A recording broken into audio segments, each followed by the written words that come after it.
अखन अहाँ सब सुनि रहल छी वायरस केयर के शानदार प्रस्तुति।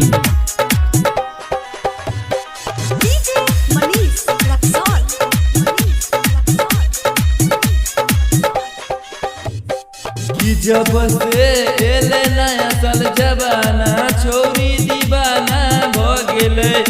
जब से एले नया साल जबाना छोरी दीवाना भ गेले। दीवाना भ गेले हो भैया दीवाना भ गेले। त छौरा संगे भेलै रवाना छौरी दीवाना भ गेले। कि जब से एले नया साल जबाना छौरी दीवाना भ गेले। दीवाना भ गेले।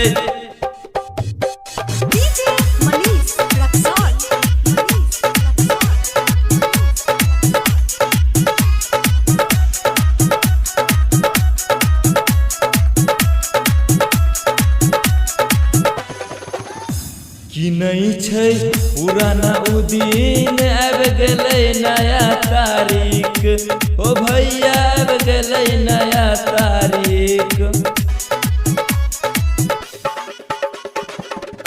कि नहीं छै पुराना उ दिन आबि गेलै नया तारीख। ओ भैया आबि गेलै नया तारीख।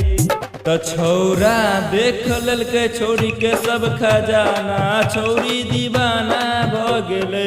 कि जब से एले नया साल जबाना छौरी दीवाना भ गेलै। दीवाना भ गेलै।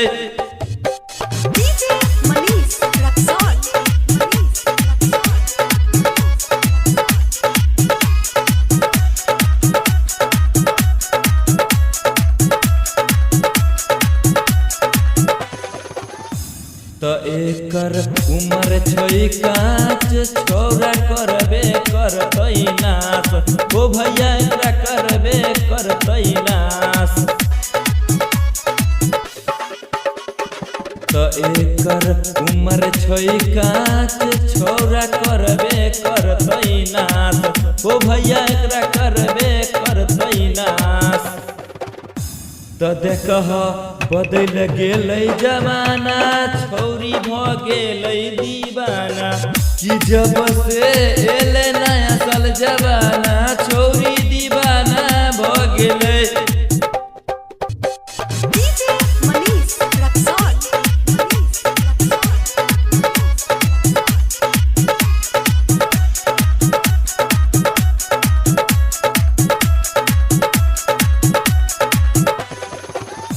त कहो मोहित भास्कर दीवाना आइन चलतौ कोनो बहाना।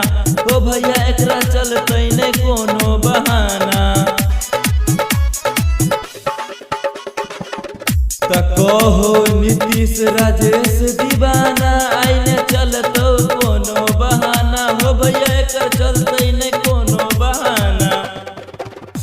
त पंकज पुष्कर के सुन के त गाना छौरी दीवाना भ गेलै।